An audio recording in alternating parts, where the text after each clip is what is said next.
This lecture, we're going to focus on regularization and some of the best techniques. So we've already come across some regularization indirectly, such as through batch normalization. And we're now going to talk about other popular methods more in depth. We're going to talk about L1 and L2. We're going to talk about dropout. We're going to talk about Monte Carlo dropout. And we're not going to talk about max norm, but you can read about it in the textbook. So let's talk about L1 and L2. So L1 and L2 essentially regularizes the model by penalizing large weight parameters. The reason being is that during overfitting, weights tend to become extreme and make wild boundaries for a classifier. As you can see by the green line here, you might get some very sharp turns like this, and this tends to have a much larger weight parameters associated than something like this black line here. And remember, regularization is just a way to deal with overfitting, and it makes the model generalize better. So also just to point out, adding a function of weights to the cost function, this means that the larger the weights, the larger the cost. And so the cost function is sort of incentivized to keep the weights lower. This is how you would implement for Keras. So you'd add it into the layer, and you continue like normal. You have the number of neurons per layer, the activation function, the way you're initializing the weights, and then you add this, which we haven't seen before. Kernel regularizer equals, then we add Keras dot regularizers L2, and then this is the amount of regularization effectively. And then alternatively, you could have L1, or there's actually, you can have L1 underscore L2, which implements both. Okay, dropout. This is one of the most well-known and well-loved regularization techniques. And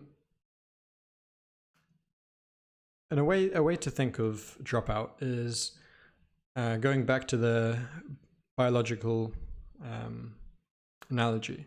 So everybody knows someone who is older and set in their ways, and that person has the same thought patterns, and sometimes it seems like you just can't change their mind. They're always set in their ways. This can be likened to an artificial neural network where information can tend to get stuck flowing in only a few neurons. Just in like these people's brains, they have very ingrained information paths where they always perceive things in the same way. The technique of dropout makes each neuron in the artificial neural network, including the inputs, but obviously excluding the outputs, turn off completely in a single training instance with a probability. So you can set this, 0.5 is common. So sometimes no neurons will turn off, sometimes all of them will turn off perhaps, sometimes one, maybe 5. It's all to do with the probability that you set here. And this forces the neural network to learn new pathways and not get stuck in one way of thinking, so to speak.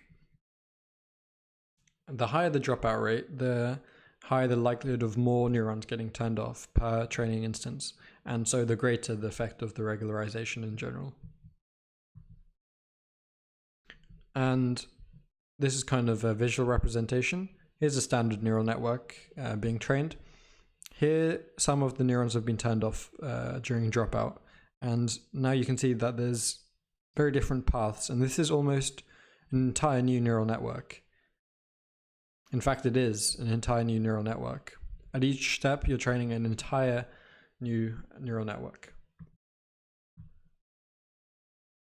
And this is the way you implement very, very simple again. Just like batch normalization, you add it in between each layer like this. So input layer dropout, hidden layer dropout, hidden layer dropout, and then the output layer. And here I've assumed that you've imported keras.layers and you've imported dropout from that. And then here you set the dropout rate.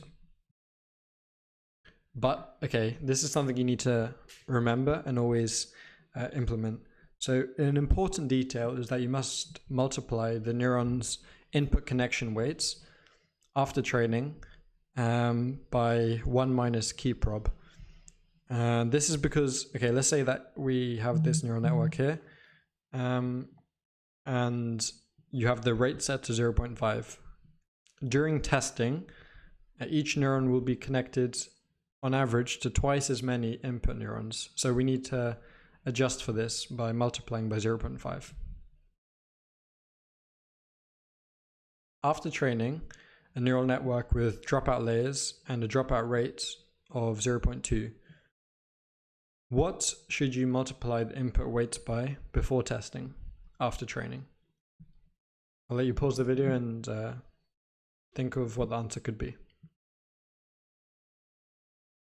So you need to multiply by 1 minus 0.2 equals 0.8. This is because on average during test time, the input layer will be connected to about 1.25 times more neurons than if we don't take this action. Okay, see you in the next one.